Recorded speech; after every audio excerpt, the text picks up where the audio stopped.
Señor Jesucristo sean con cada uno de ustedes en esta noche. Amén. ¿Cómo te consideras frente a los demás? ¿Como un buen tipo o como un tipo más o menos? Obviamente que ninguno de nosotros nos auto boicoteamos y decimos yo soy un mal tipo, ¿no? Una mala persona. Y es natural que nos querramos contar siempre dentro de los buenos.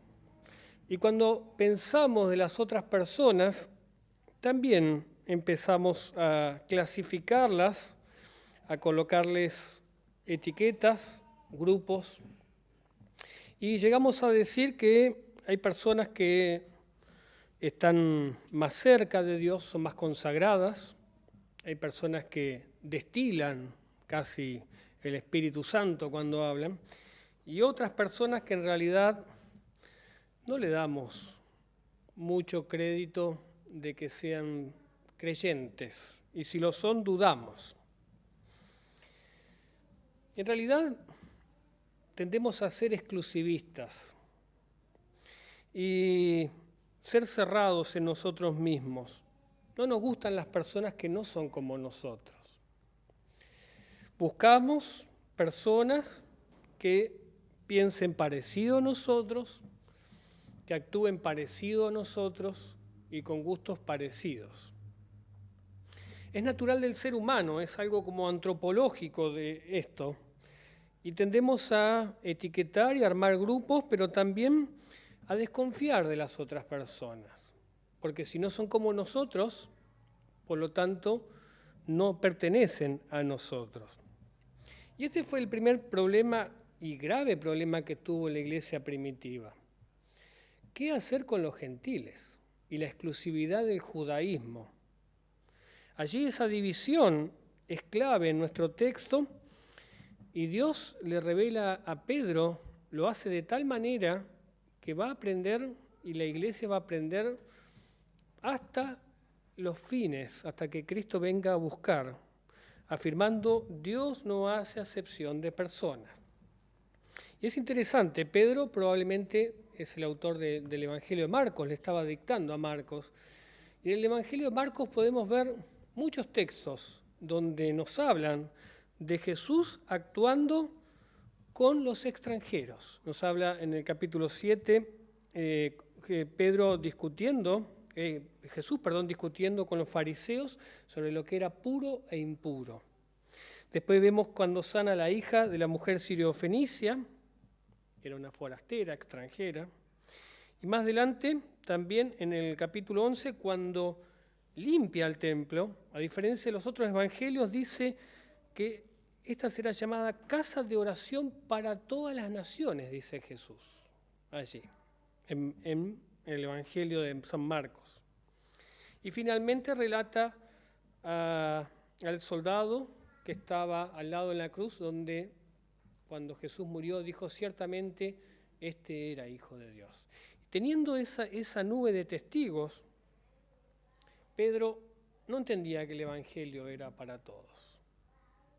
Vivía en la zona de confort, como decimos, en la comodidad de lo conocido. Por lo tanto, Pedro se juntaba con los suyos, con los judíos. Y fíjense que el Espíritu Santo lo mueve a ir a la casa del centurión de Cornelio, que era un pagano. Lo mueve a entrar a la casa y ellos tenían prohibido contaminarse con lo que no era puro. ¿Qué nos pasa a nosotros también con respecto a esto? Nos pasa lo mismo. Vemos una y otra vez que Jesús nos habla a todas las naciones, pero igual de alguna manera somos exclusivistas. Podemos aceptar que hayan otros creyentes en otras partes o podemos aceptar que alguno que no sea como nosotros sea creyente, pero igualmente volvemos a hacer lo mismo. Y es un pecado la exclusividad, porque Dios no es Dios de una sola parte, de un solo grupo de personas. Y el Evangelio aquí es clarísimo, el texto, perdón. Dice, Dios no hace acepción de personas. Pero de alguna manera nosotros le vamos determinando a Dios una imagen de cómo es Dios para nosotros y vamos formando lo que llamamos un club, con intereses comunes. Y si no somos exclusivistas, nos vamos al otro extremo, al universalismo superficial, donde creemos que Dios no importa lo que estás haciendo o lo que haces, total Dios te perdona, Dios me acepta como soy, no importa lo que hago. Puedo defender la homosexualidad y es solamente un pensamiento mío que difiere del tuyo, pero todos son aceptados. Ese es el universalismo superficial, donde todo nos resbala. Pero cuando pensamos así, seguimos viendo las cosas como Pedro. Seguimos siendo de alguna manera o exclusivistas o universalistas. El trabajo de la iglesia es el trabajo de buscar a aquellos que no queremos tener aquí. Ese es el trabajo de la iglesia, de buscar al pecador, de ir allí donde el Evangelio, donde el Espíritu Santo abra las puertas de tantos Cornelios que hay y que puedan ser despreciados por la sociedad o por nosotros mismos, y allí abrir la boca por el Espíritu Santo y predicar. Pero a veces, de vuelta, nos volvemos y creemos que el trabajo y la misión pasa por las necesidades de las personas, entonces tratamos de determinar cuáles son las necesidades y nuestros métodos y estrategias tratan de buscar a un determinado grupo a quien alcanzar, pero ¿saben qué? El Espíritu Santo, de vuelta, nos muestra aquí en el texto que Él hace su obra como y cuando le place y en los que Él quiere obrar. Creo que Pedro jamás en su vida se hubiese imaginado que un tal Cornelio iba a llegar al Evangelio por la predicación de él en su casa. Jamás se habrá imaginado. Creo que nosotros tampoco nos hemos imaginado alguna vez estar aquí reunidos. Porque cuando Dios llega a nuestras vidas, allí hay nueva vida y verdadera vida. Y allí, como dice el texto, se produce la fe por el Espíritu Santo y allí también somos bautizados por el Espíritu Santo. Muchas barreras podemos causar entre nosotros. Las barreras son causadas por el pecado. Aún dentro de una misma congregación pueden haber diferentes grupos, aún dentro del seminario pueden haber diferentes grupos con los cuales nos juntamos por afinidad, etc. Pero cuando pensamos que Dios no puede obrar en otras personas que no sea solamente a través nuestro, estamos agarrando a Dios y colocando y tapándolo, colocándolo debajo de la cama. Necesitamos reconocer nuestra actitud y pedir perdón a Dios porque siempre pecamos en esto de ser exclusivistas, de decir que el Evangelio es para tal persona y no para esta persona, de juzgar a los demás. Dios le hizo vivir una experiencia, como decía, que Pedro no se va a olvidar en toda su vida y que va a ser crucial allí en el primer concilio de la Iglesia, en Hechos 15, que los que eran gentiles y no judíos recibían el Espíritu Santo. Y dice el texto aquí que Dios en verdad no hace acepción de personas, sino que en toda nación se agrada del que le teme y hace justicia. Del que le teme y hace justicia. ¿Qué es el temor para el creyente?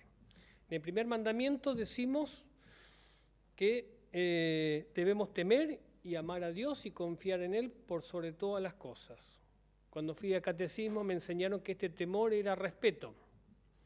Pero cuando fui creciendo y comprendiendo, me di cuenta que en realidad más que respeto era tener miedo por el Dios airoso, el Dios que se enoja por mi pecado. un Dios que se le teme. Y fíjense lo que dice Hebreos 12 con respecto a esto. Así que recibiendo nosotros un reino inconmovible, tengamos gratitud y mediante ella sirvamos a Dios agradándole con temor y reverencia, porque nuestro Dios es fuego consumidor. Fuego consumidor por causa de nuestros pecados.